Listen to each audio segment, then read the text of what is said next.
Assalamualaikum warahmatullahi wabarakatuh.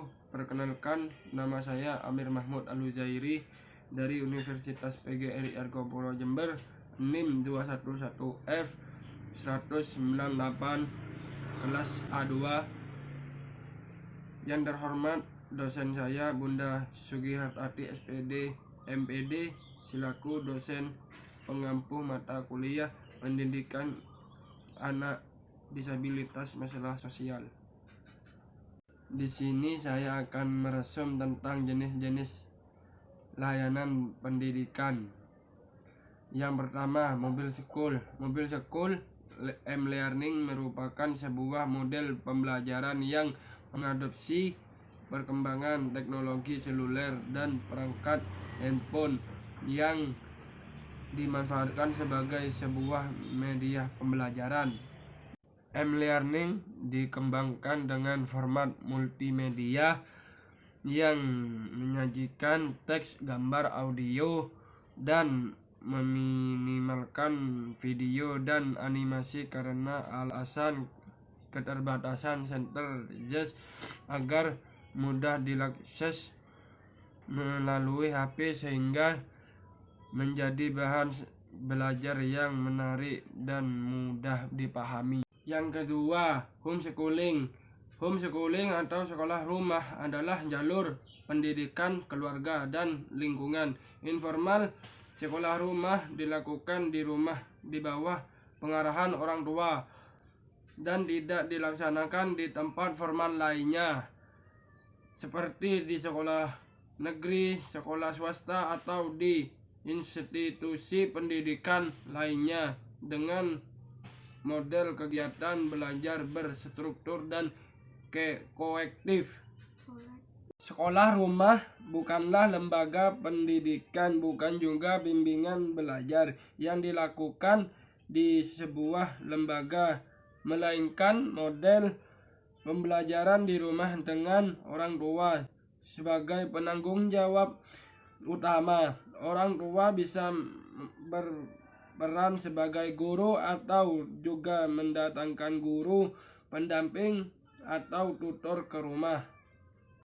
Yang ketiga, pendidikan keterampilan. Pendidikan keterampilan adalah bimbingan yang diberikan kepada anak agar memiliki kemampuan dalam hal membuat atau menciptakan sesuatu, yang melakukan kegiatan atau yang baik dan cermat terhadap sumber-sumber yang atau menciptakan sesuatu, yang melakukan kegiatan atau yang baik dan cermat terhadap sumber-sumber yang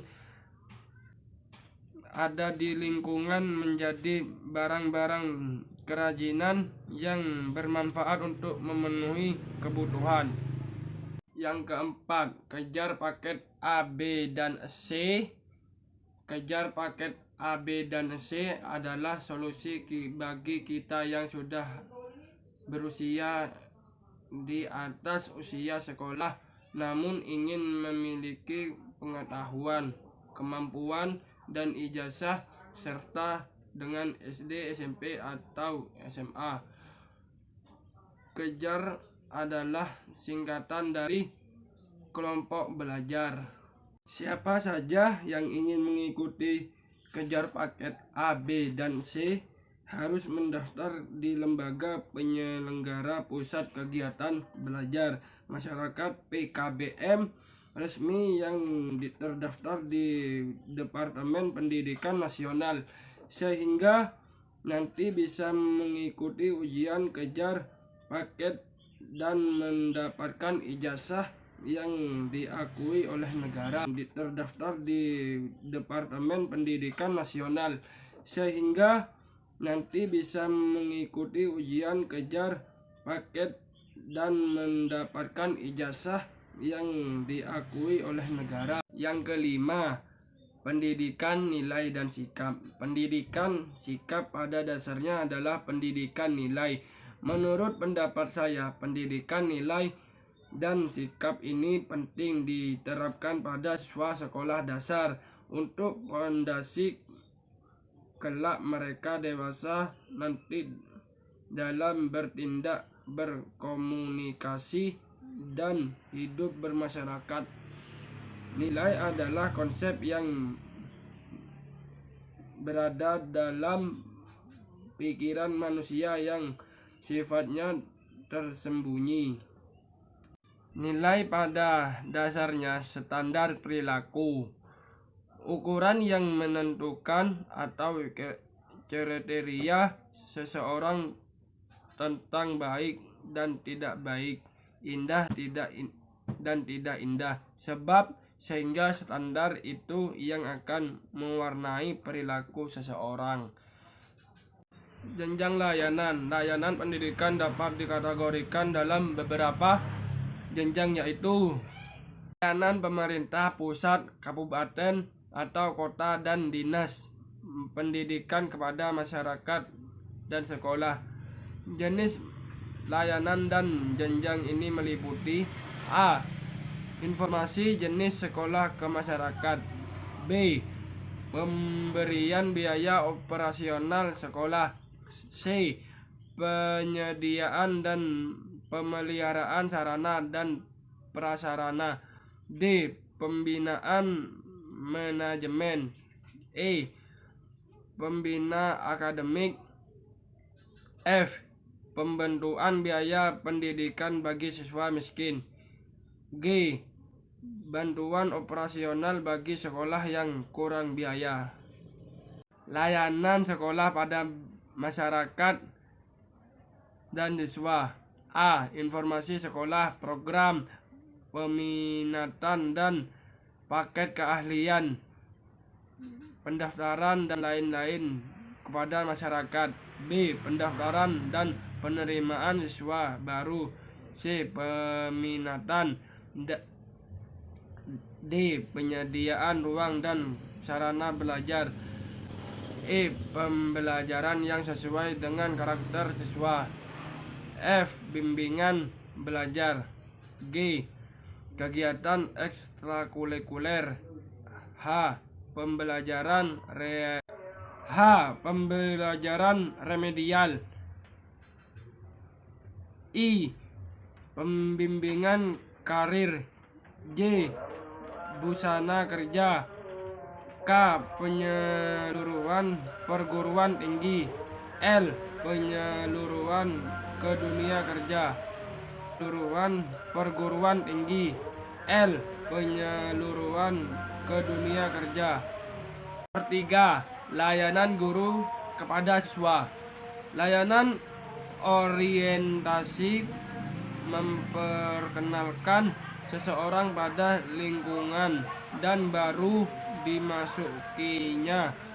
Misalnya, memperkenalkan siswa baru ke sekolah yang baru dimasukinya. Nomor 2, pelayanan informasi.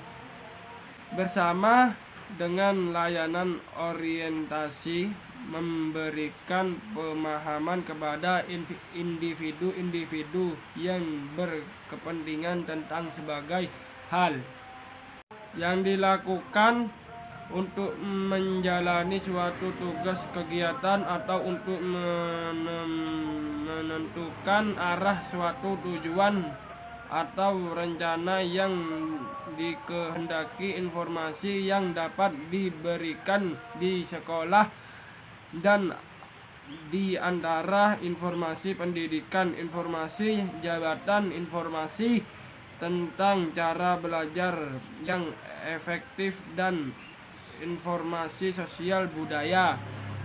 Nomor 3, layanan bimbingan penempatan dan penyeluruhan. Pembentukan penempatan individu dalam lingkungan yang sesuai untuk perkembangan potensi-potensinya, termasuk di dalamnya penempatan ke dalam kelompok belajar, pemilihan kegiatan ekstrakurikuler yang diikuti, penyeluruhan kejurusan atau program studi, penyeluruhan untuk studi lanjut atau untuk bekerja. Nomor 4, layanan bimbingan belajar membantu siswa untuk mengatasi masalah belajarnya dan untuk bisa belajar yang lebih efektif. Nomor 5, layanan konseling individual, konseling yang diberikan secara perorangan. Nomor 6, layanan bimbingan dan konseling kelompok, konseling yang dilakukan pada sekelompok orang yang mempunyai masalah yang serupa. This is